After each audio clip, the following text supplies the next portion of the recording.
Hello, my name is Tuomas Sandholm. I will be talking about configuring algorithms automatically. This is going to be a story going from practice to theory. In the first part, I will talk about experiences from my first startup company Combineit, where we did, to my knowledge, the first fielded applications of automated algorithm configuration. And in the second part, I will be talking about a host of newer papers where we also have theory on the topic. Many of the results in this talk apply to any algorithm configuration setting and even to mechanism design. The first setting we will cover is mixed integer linear programs. That is actually a very important application. The goal here is to maximize some objective function c.x subject to ax is equal to b and the additional constraints that some of the variables have to be integer valued. The most common algorithm for solving integer programs is branch and bound. And in fact, all of the strong general purpose integer program solvers use branch and bound. However, there are a lot of different choice points in a branch and bound algorithm. Like what node do you continue from? What variable do you branch on where? Cutting planes, primal heuristics, etc. So for example, the CPEX solver has a 221-page manual that describes 135 parameters, plus there are other unexposed hidden parameters. And there's no really good way to set those parameters. And the manual is quite honest about it. They say you may need to experiment. And it would be nice if we could actually learn for the problem instance distribution at hand how those parameters should be set. As a large-scale example of branch and bound in the real world, in my first startup company Combineit, we conducted large-scale combinatorial source auctions from 2001 until the company's acquisition in 2010. This was before the cloud, so we had to build our own hosting service, as you see in the picture here, and this was one of the first software as a service analytics companies. We conducted over 800 auctions, totaling over $60 billion, and these were the most expressive auctions ever conducted. We created 12.6% implementable savings for the buy side, and that would have been 15.4% before the buyer's constraints. And the suppliers also benefited, so win-win was created. Now, for the purposes of this talk, the maybe most exciting and interesting part of combinatorial auctions is the market clearing problem, which is also known as the winner determination problem.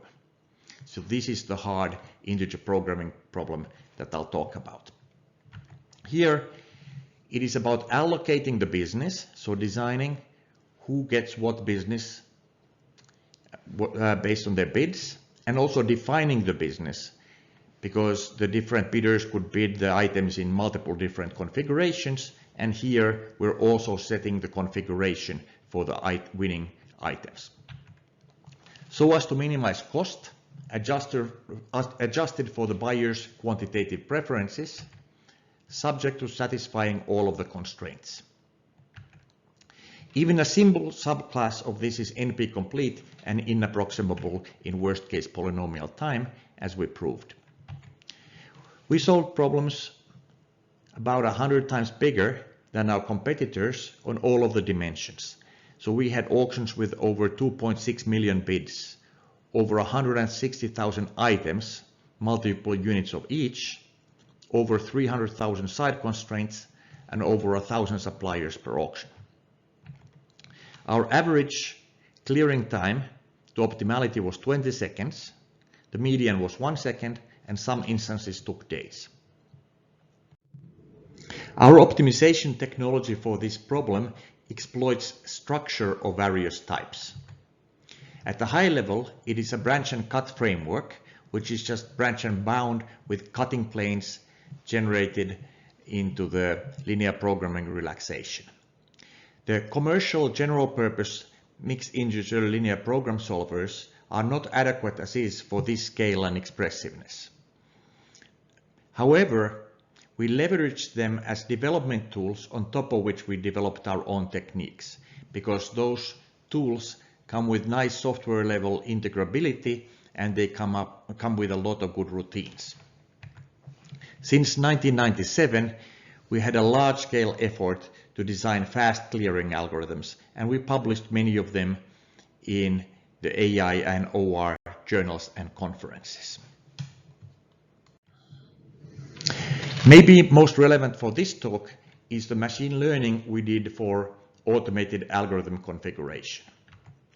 To my knowledge, this is the first fielded application of automated algorithm configuration, and we did this from 2001 to the company's acquisition in 2010. What we did specifically is that we selected among 12 different algorithm configurations. We used 2 different MIP development frameworks with our techniques on top.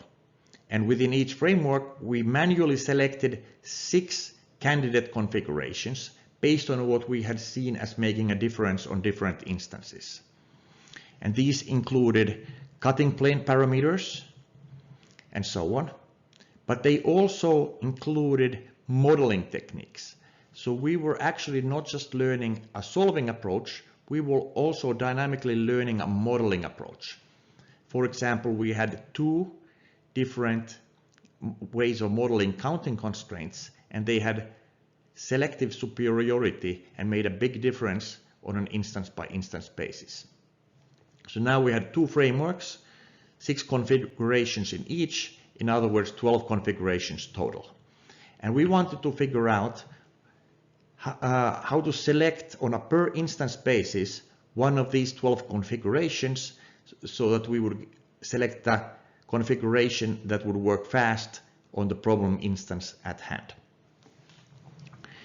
We did this based on about 50 handcrafted instance features that were quick to compute on the new instance, and we had about 80,000 real-world training instances on which to train our algorithm configuration tool. And you might wonder, if we had only 800 auctions, how can we have 80,000 training instances? But that's because buyers typically did what we call scenario navigation. They changed their preferences and constraints and saw how the allocation and the cost changed. And on average, they navigated through 109 scenarios before they actually allocated the business. So we got on average 109 training instances per auction.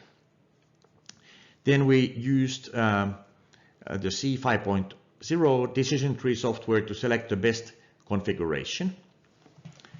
And the results improved speed on average by 2x or 3x and made orders of magnitude difference on some instances.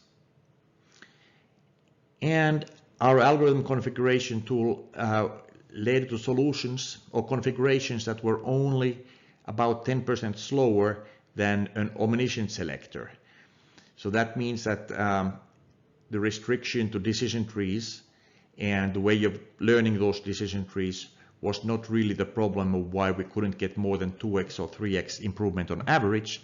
Rather, it was that maybe our 12 configurations weren't a rich enough set of configurations, and if we had selected a bigger set of configurations, maybe we could have gotten more than 2x to 3x average speed improvement. But this is computationally very heavy, so it's not easy to do. And in fact, we had a separate server pool running for almost 10 years doing this algorithm configuration at the time. Now I will move to the second part of the talk. Here again, we have many similar optimization instances that must be solved. The question we ask here is, using training instances, can we learn an algorithm parameter vector that is provably near optimal for previously unseen instances in the application? Again, we will start with branch and bound, and then we're going to talk about more general algorithm configuration. The model here is that we have some application-specific instance distribution. So we're not trying to learn universally good algorithm configurations, which is actually impossible. I'll talk about that a bit later, why it's impossible. But something that's specific to the application, in other words, the problem and the instance distribution. So we get these integer programs defined by A, B, and C. And then as an algorithm designer, we can pick branch and bound parameters that work well, maybe on those training instances and hopefully on instances we haven't seen. And in this part of the talk, I'm going to actually prove that we can do well on instances that we have not seen. Before we go to that, let me just do a little bit of a historical recap. Traditionally, algorithm configuration has been a manual endeavor. It hasn't been automated. Then my research group and two other groups, namely that of Eric Horvitz et al. And Kevin Leighton Brown et al., did early experimental work on automated search algorithm configuration starting in the early 2000s. The work started in winner determination in combinatorial auctions, and then in satisfiability, and then in integer programming. And there's been quite a bit of experimental success in all three of those areas. Our ICML18 paper was the first to also give generalization guarantees for search algorithm configuration. And you should also see the work of Gupta and Rovgarden, where they too were doing automated algorithm configuration with pack learning guarantees, but for a totally different setting. For example, for an algorithm parameter for a greedy algorithm family. There's also been a lot of additional experimental work for automatically configuring algorithms, and here's just a quick summary of some of that work. And over the last 3 years, there's been a tremendous amount more, so I'm not trying to be comprehensive here. The key is that these papers are all empirical, and our work was the first to give generalization guarantees for tree search algorithm configuration. Now, let me talk about what the variable selection policy in tree search is, or in integer programming. Here we have an integer program, and let's say that we have here we have the current solution from the linear program, relaxation. First variable has value half, second variable has value 1, and so on. And then we have a value for the linear program. Now it's a linear program, so not all of the variables are integral. As we see, the first variable is not integral, therefore this is not a real solution to the problem. But it gives us an upper bound, 140, on what the value of the problem might be. Then we branch on a variable, and this is where the branching question is, what variable should we select here to branch on? For example, we might select variable x7, and in the left branch we set it to 0, in the right branch we select it to 1. Then we resolve the LP, and on both sides we get the solution. Here in this case, again not integral, and we get new upper bounds on the solution. And then we, in each one of those children, we would again select the variable to branch on, maybe not the same one. We could branch, for example, on x5 here and x19 here. And that's how the search continues. The variable selection policy makes orders of magnitude difference in speed, in other words, in tree size. And you might ask the question whether there is a universally good variable selection policy. And the answer is no. Checking whether a root branching variable is closer than 2 optimal isn't possible unless p is equal to np.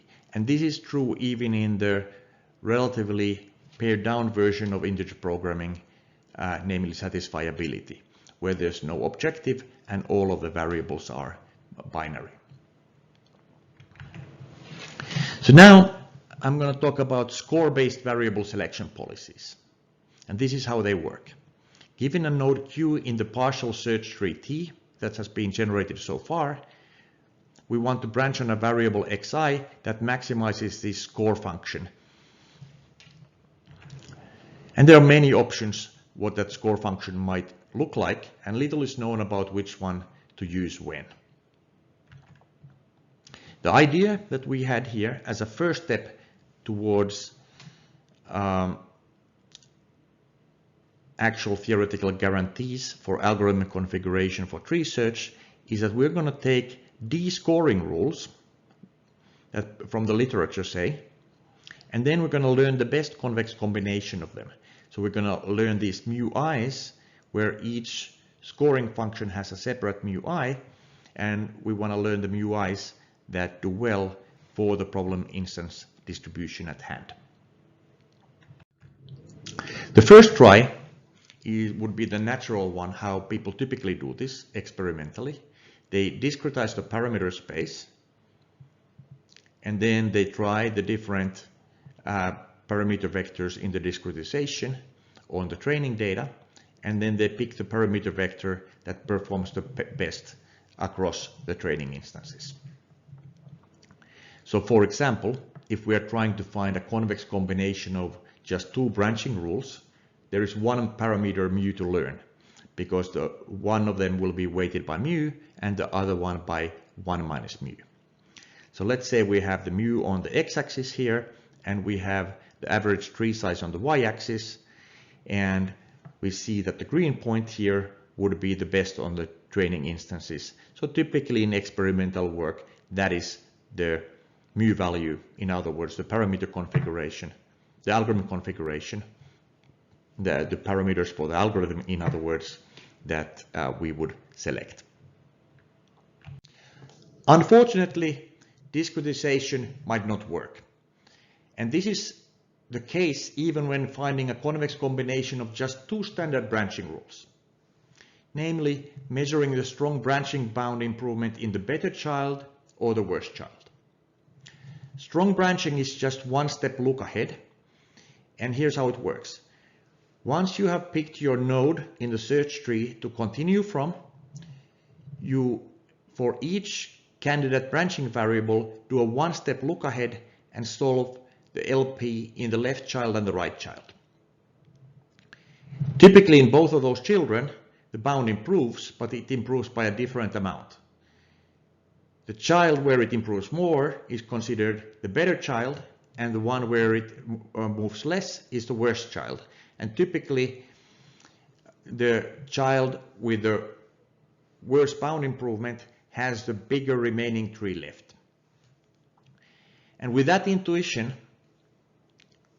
there's been actually a lot of experimental work on this question as to how mu should be set, even in this very simple setting. Benicio et al. And Beal suggested mu is 0, namely just weighting the worst child. The intuition being that the tree is so much bigger under the worst child that that really is a dominant factor. We don't have to worry about the better child. Gauthier and Ribier proposed mu is half, namely weighting the worst and the better bound child equally. And Linderoth and Savelsberg found that mu is 1/3 performs well. So you take both sides into account, but you weight the worst child more because it has a bigger tree. And then Achterberg found that mu value 1/6 performed best among the choices 0, 1/6, 1/3, 1/2, and 1. What I'm going to show here is that none of those answers are right. And in fact, I'm going to show there is no right answer.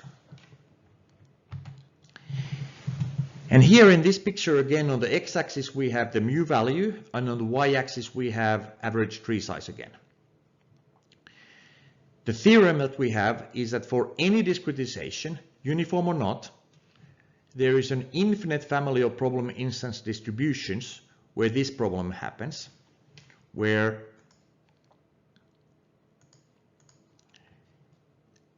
somewhere between the discretization points for this range of mu, you get a small constant size tree while for all other mu values you get an exponentially large tree. And the proof idea is to construct an infeasible integer program with variables that are easy outs. Branch and bound takes exponential time unless it branches on those easy out variables. And we construct the instance so that branch and bound only finds the easy out variables if it uses parameters from a very specific range of mu. So now, can we somehow get around this problem? The answer is we can. And let me start by giving some insight from the setting where all of the integer variables are constrained to be binary. And so here's a lemma for that. For any two depth-wise scoring rules, and depth-wise just means that you're looking at information from the current path from the root to the current node, and possibly from other paths that you've already visited, but not deeper parts of those other paths than where you currently are on the current path. And most scoring rules used in integer programming, the vast majority of them are depth-wise. The only one that's used in practice that I'm aware of that's not depth-wise is reliability branching. So for any two depth-wise scoring rules and any integer program, order number of variables to the power of number of variables squared intervals partition the mu space 0, 1 such that for any interval AB and mu in AB, branch and bound builds the same tree. So there are only so many intervals which lead to different trees. And in practice, in our experiments, the number of intervals is dramatically smaller than that. And the lemma can also be generalized to d-dimensional parameters. Instead of just one-dimensional mu, you can have many different parameters, as we'll talk about later. Now here's a simple way we can use this insight algorithmically to get guarantees. The algorithm finds intervals of mu where the branch and bound search tree is invariant across all of the samples within the interval, and returns any mu from an interval that minimizes the average cost over the training samples. And here's the theorem for the case where the integer variables are constrained to be binary. Let cost be a tree constant cost function. That just means that the cost that you're trying to minimize just depends on the tree. For example, you might be interested in runtime, which is typically directly proportional to the tree size. And let's say that the cost function range is from 0 to h. And let score 1 and score 2 be two pathwise scoring rules. These are a bit more special than depth-wise, but still most scoring rules that are used in practice are pathwise. That just means that they use information only from the path from the root to the current search node. For any distribution d over integer programs with at most n variables, any epsilon greater than 0, and any delta between 0 and 1, with probability at least 1 minus delta over the draw of this many samples, we get that the expected cost on the training data is within epsilon of the expected cost of the real distribution, which we don't know. So this gives us the kind of pack learning style generalization guarantee that we want. So you have the pack learning style delta and epsilon, and you can see that your performance on the unknown distribution is unknown distribution d is going to be epsilon close to the performance on the training samples. And how many training samples do we really need? M, well, that's just theta h squared over epsilon squared times number of variables squared plus ln 1 over delta. So if you think about h as being 1, this is just n squared.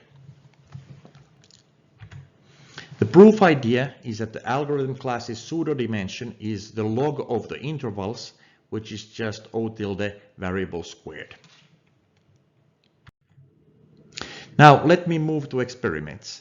And these experiments were all conducted using Cplex callbacks. So we're in a state-of-the-art solver. We're not comparing against some strawman. And also the default pre-solve, primal heuristics and cuts are on. So we're in the real solver settings, not in some dumbed down version of a solver. In these experiments, we tune the parameters of two variable selection policies. First, let delta I plus and delta I minus be the change in linear programming objective when variable I is set to 1 or 0 respectively. Then score 1 of I is the maximum of these two, which is the larger LP objective reduction, in other words, the better child. And score 2 of I is the minimum of these two, which is a smaller LP objective reduction, which corresponds to the worst child. The first variable selection policy that we will parameterize is the convex combination that we have been talking about so far in the talk. Here we have a parameter mu between 0 and 1, and we branch on the variable that maximizes the convex combination of the two scores. That is mu times score 1 plus 1 minus mu times score 2. This family was introduced by Linderoth and Savelsberg with mu specified by the user. Achterberg experimentally recommended setting mu to 1/6. The second family is the product combination family. Here we again have a parameter mu between 0 and 1, but it is used differently. Here we are picking the variable to branch on that maximizes the following function: maximum of score 1 and 10 to the minus 6 to the power of mu times max of score 2 and 10 to the minus 6 to the power of 1 minus mu. We are taking the max with 10 to the minus 6 to allow tie breaking if one score is 0. And setting mu is equal to half recovers the product scoring rule of Achterberg. All right, so now we're going to first look at the convex scoring rule for strong branching. And here we have 4 different problem instance distributions. The first one is the combinatorial auctions test suite arbitrary distribution with 200 bids, 100 goods. The second is the regions, combinatorial auctions regions distribution with 400 bids and 200 goods. The third is clustering, and the fourth is linear separators. And you can see that these shapes are very different across these problem instance distributions. Again, on the x-axis in each one, we have the mu parameter, and on y we have the tree size that we're trying to minimize. And you can see that the shapes are all over the place, and the optimal mu value is different. Like here it looks like it's about 0.2. Here it's like 0.05 maybe. Here it's 0. Here it's 0.5, and so on. So what do we conclude from this? Well, a couple of things. First of all, the mu parameter really makes a difference, and it's important to set it right. And secondly, the landscape of tree size as a function of mu is very instance distribution dependent. And third, the optimal mu value for the different instance distributions of these different problems is very different. So there is no universally good mu value. Now let's move to the product scoring rule, again on strong branching. And these are the same distributions. And here we see that the mu values, again, should be set very differently. Here maybe it's about 0.55, here it's 0.3, here it's pretty constant from 0 to half, and then it gets much worse. And here maybe it's 0.95. So here you need a very large value of mu, which is the opposite of here, where smaller is better. So again, even for the product scoring rule, we find that mu makes a big difference in runtime, in other words, tree size, and the shape of these curves is very different, and the optimal mu value is very different. So there is no optimal mu across problem distributions. And this learning is therefore very important. Okay, additional results on this. Theory for combining debranching rules, which are not necessarily depth-wise even, for general mixed integer linear programs where not all of the variables have to be binary. So now we have score 1 through score d, which are d arbitrary scoring rules, and let cost be again a tree constant cost function, so it depends on the tree generated and nothing else, with range between 0 and h again. For any distribution d over the mixed integer linear programs with at most n variables, with probability at least 1 minus delta over the draw of this many samples, we have again that our performance on the unknown real distribution is epsilon close to the performance on the training set. And how big does the sample set have to be? Well, h squared again divided by epsilon squared again times d kappa log n, where d is now the number of scoring rules and kappa is a maximum tree size allowed. Even in experimental work in this field, there's always a cap on the tree size because you don't want the runs to go infinitely long, and they can go very long. So that's not as unrealistic as one might think up front. Times log the number of variables plus d log d plus ln 1 over delta. Okay, we also have the same theory for the product combination family. And then if the data is nice, namely there's a small number of parameter regions with different trees, as we see often in practice, we use Rademacher complexity to get tighter bounds also in theory, and in practice we get 1 to 3 orders of magnitude tighter theoretical bounds. Now I'm going to present a general theorem for algorithm configuration with generalization guarantees. So we're no longer just in the integer programming context. I am going to present a general theorem that applies to any performance function. It could be runtime, it could be solution quality, if the algorithm isn't inherently optimal, etc., etc. And it also applies to any algorithm configuration problem. Now, to get an intuition first, I want you to fix a problem instance in your head. Then we're going to get a picture like this. Let's say that we're in a setting where the algorithm has 3 parameters. Here in this picture, we have these hyperplanes that split the space of parameters into regions, and within every region, the performance is constant. This is what we saw in the integer programming context. We end up actually having these hyperplanes, and within each region, the algorithm generates the same tree.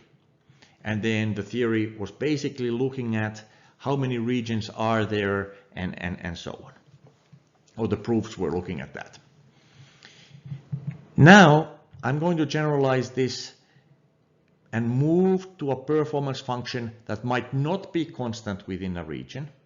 For example, it could be a linear function but not a constant function, or maybe a quadratic function, etc.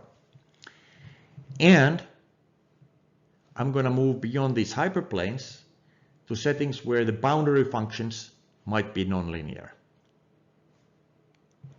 Then we get the following theorem. Assume that the range of the performance function is normalized to be between 0 and 1.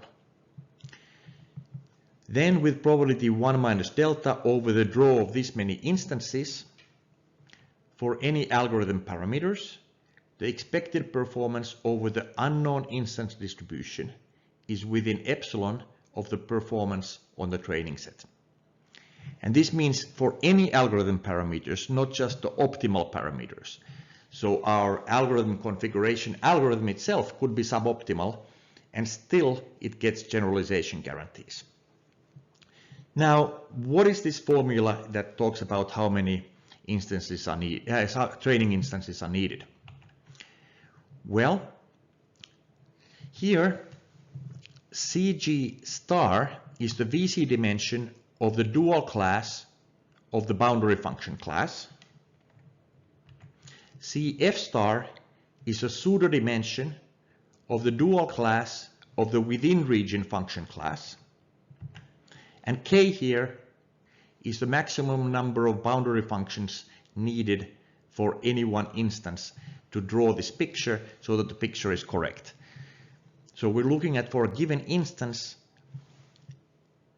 how many different boundary functions do we need to get the regions so that within each region the complexity of the actual performance function is low, so to speak.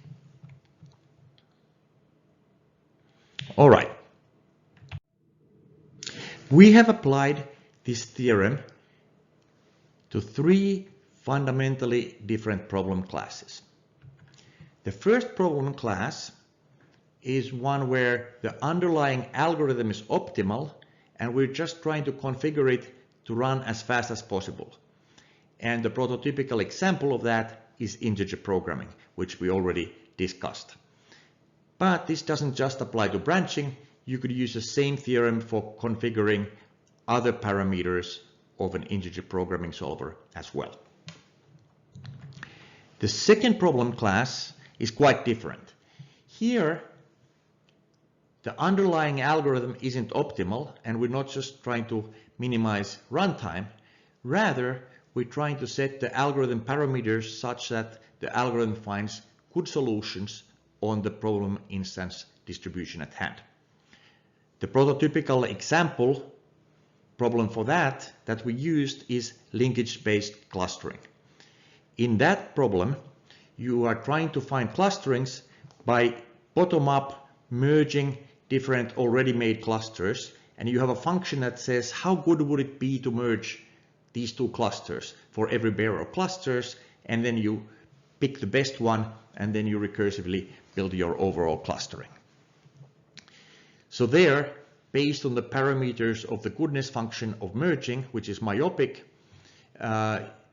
you end up with better or worse clusterings. And we're trying to learn that myopic goodness function so that the overall end clustering ends up being good. The third problem class is quite different again. It is representative of problems where you have some sort of a expensive real-world experiment in the loop. And as a prototypical example of that, we have studied various sequencing problems in computational biology. Here, the performance is measured as similarity between the algorithm's output and a ground truth solution. But the ground truth is discovered using wet lab experiments, so it is only available for the instances in the training set. These algorithms use dynamic programming to maximize a parameterized surrogate objective function. And what we're learning is coefficients for that surrogate objective function. We also combined this with Frugal training.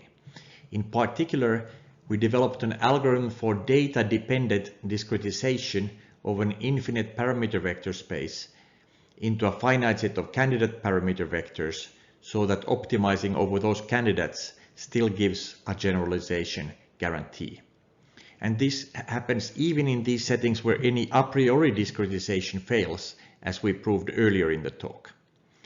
The technique capitalizes on the piecewise constant structure and does this carefully using capped runtimes with capped doubling and other techniques.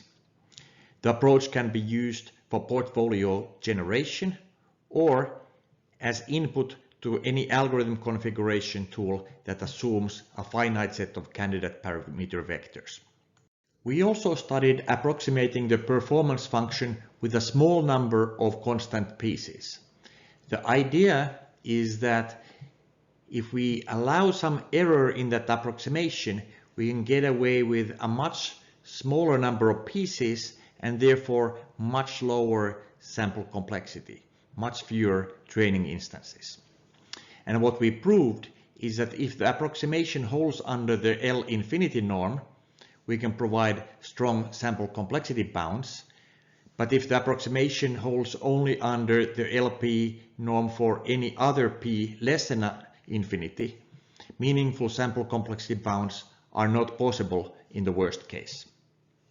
And then in experiments on integer programming, we obtain sample complexity bounds that are up to 700 times smaller.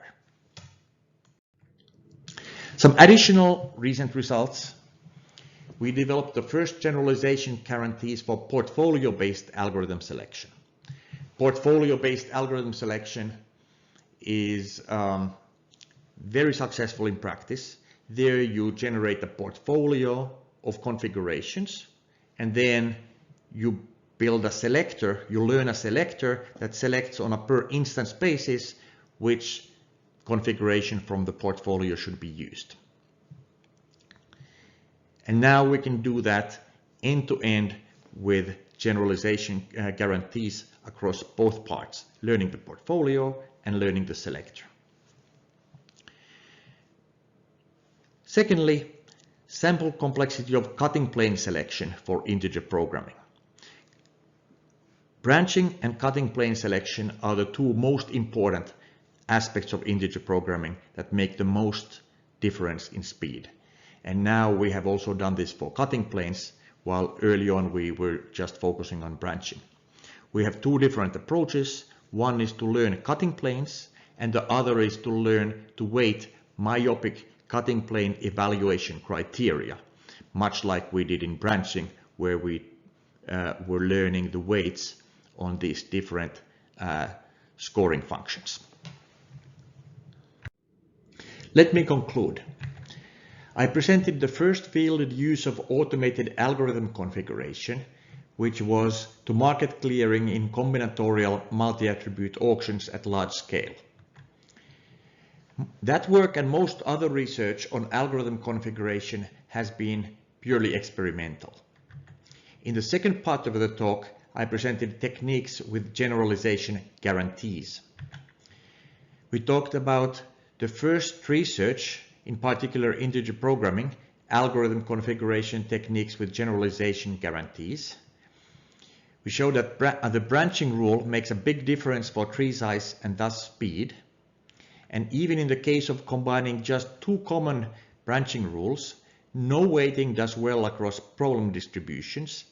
And we proved that data-independent discretization of the parameter space provably doesn't work, even if you're trying to configure just one parameter, and even if you're just trying to weight the selection of two different branching rules. We also showed that this applies to a constraint satisfaction problem, variable selection heuristic tuning, branching in the generation of a decision tree or a taxonomy, and other tree constant objectives than tree size, for example, solution quality. Then I presented a general theorem for algorithm configuration and showed applications to three different classes of algorithm configuration problems. First, problems where the algorithm is optimal and we're trying to minimize runtime, such as in integer programming, and we have done that both for branching and for cutting planes. Second, for problems where the algorithm itself does not have fixed solution quality and we're trying to tune the parameters such that solution quality is good. And as an application of that, we did linkage-based clustering. And third, we applied this to problems where actually there is a real-world experiment in the loop and the ground truth answer that the algorithm should come up with is only known for the training instances. And we're trying to figure out the different weights in a proxy objective so that when we, with some algorithms such as dynamic programming, optimize a proxy objective, we get good matches with the ground truth which we don't know. And that we did, as for example, for sequencing problems in biology. We also showed that the same theory applies for mechanism design, and we have applied it to revenue maximizing auctions, pricing and lotteries, including the elusive multi-item, multi-bidder setting. And we have also applied it to voting and redistribution mechanisms. Then we showed frugal training techniques via data-driven selection of a pool of parameter vectors from an infinite space in a way that still gives generalization guarantees. We showed how one can approximate the performance function with a small number of pieces in a way that still gives generalization guarantees, and in practice is 700 times more frugal in terms of its use of training instances. And in the AAAI 21 paper, we came full circle to the algorithm configuration setting that we used in combinatorial auctions, namely instance feature-based algorithm configuration, where we didn't try to learn one algorithm configuration that works well across the whole problem instance distribution, but rather came up with a portfolio and then learned a selector to select from that portfolio of configurations on a per instance basis. And now we can do that with generalization guarantees.